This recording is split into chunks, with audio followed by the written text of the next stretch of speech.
الذین استجابوا للہ والرسول من بعد ما اصابهم القرح للذین احسنوا منہم واتقوا اجر عظیم۔ الذین استجابوا للہ، وہ لوگ کہ جو حکم مان لیتے ہیں، جو قبول کر لیتے ہیں، للہ اللہ کو، والرسولی اور رسول کو، من بعد ما اصابهم القرح اس کے بعد کہ جب انہیں کوئی زخم پہنچا،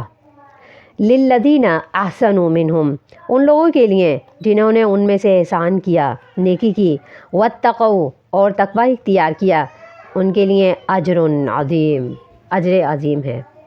الذین استجابوا للہ، وہ لوگ کہ جنہوں نے اللہ رسول کو قبول کر لیا، جنہوں نے اللہ رسول کے احکامات کو قبول کر لیا، ان کی پکار کو قبول کر لیا۔ اللہ فرماتے ہیں من بعد ما اصابهم القرح، اس کے بعد کہ جب انہیں زخم پہنچا، یعنی کہ شکست کے بعد بھی انہوں نے اللہ اور رسول کے احکام کو پورا کیا اور اس کی دعوت کو قبول کیا۔ کہا یہ جاتا ہے کہ جب جنگ احد ختم ہوئی ہے اور جنگ احد کے یعنی کہ یہ جو ابو سفیان کا قافلہ جو ہے ابھی جا رہا تھا اور یہ لوگ واپس پلٹ رہے تھے، تو ابو سفیان نے یہ سوچا تھا کہ میں واپس جا کے دوبارہ حلہ بولوں، لیکن اس بات کی انہیں جرت نہیں ہوئی تھی کیونکہ ابھی یہ مسلمان نہیں ہوئے تھے، تو انہیں ابھی ہمت نہیں ہوئی تھی اس وجہ سے کہ ان کے دل میں ایک خوف اور رعب اور دہشت ڈال دی گئی تھی۔ لیکن پھر بھی یہ واپس آئے اور واپس آ کر کے یہ ایک اعلان کر کے گئے ہیں میدان کے اندر، جنگ کے اندر ہی یہ اعلان کر کے گئے کہ آئندہ سال دوبارہ بدر کے مقام پر پھر ملاقات ہوگی۔ تو نبی صلی اللہ علیہ وسلم نے ان کی اس دعوت کو قبول کیا، اور اگلے سال پھر نبی صلی اللہ علیہ وسلم نے باوجود اس کے کہ ابھی شکست فاش ہوئی ہے، ابھی صحابہ شہید بھی ہوئے ہیں، بڑی شکست کا سامنا بھی ہوا ہے، زخم بھی لگے ہیں اور دل بھی افسردہ ہے، چاہیے تو یہ تھا کہ تمام صحابہ انکار کر دیتے بحیثیت ایک انسان ہونے کے، لیکن اتنی تکالیف سہنے کے باوجود نبی صلی اللہ علیہ وسلم کو بھی 80 سے اوپر زخم لگے، آپ صلی اللہ علیہ وسلم کے 4 دانت مبارک بھی شہید ہوئے ہیں، آپ کے چہرے پر بھی زخم آئے ہیں، اور صحابہ کرام اور بھی شہید ہوئے ہیں، 70 صحابہ کرام، اور مختلف قسم کی تکلیفوں کا سامنا کرنا پڑا۔ ان تکلیفوں کے باوجود انہوں نے اگلے سال پھر لبیک کہا، جب نبی صلی اللہ علیہ وسلم نے فرمایا کہ ابو سفیان نے چونکہ یہ ایک چیلنج کیا تھا، اور اگر ہم ابھی جڑ کر کے اس کے چیلنج پر نہیں گئے ہیں، آپ صلی اللہ علیہ وسلم صحابہ کرام کو جمع کر کے دوبارہ سے بدر کے مقام پہ گئے ہیں، اور جب وہاں گئے ہیں تو یہ کہا جاتا ہے کہ اس جانے سے پہلے، یعنی سال پورا ہونے سے پہلے کہ اس نے ابو سفیان نے یہ یعنی کہ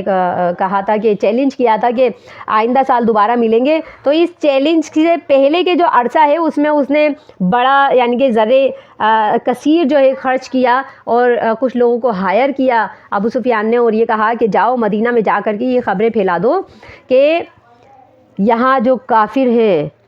اور یہ جو مشرکین ہیں،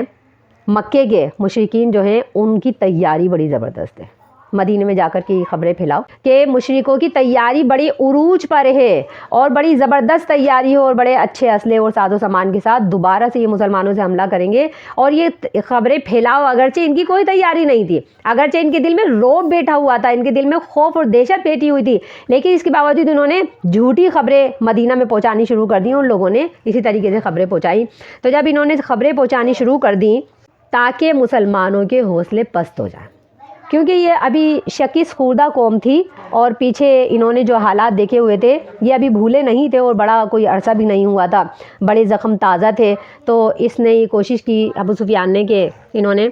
کہ ان کے حوصلے پسپا ہو جائیں، پسپا کر دیے جائیں، لیکن پھر بھی اللہ فرماتے ہیں کہ الذین استجابوا للہ والرسول، یہ لوگ اللہ کے نبی صلی اللہ علیہ وسلم کے ساتھ گئے ہیں جوڑ کر کے،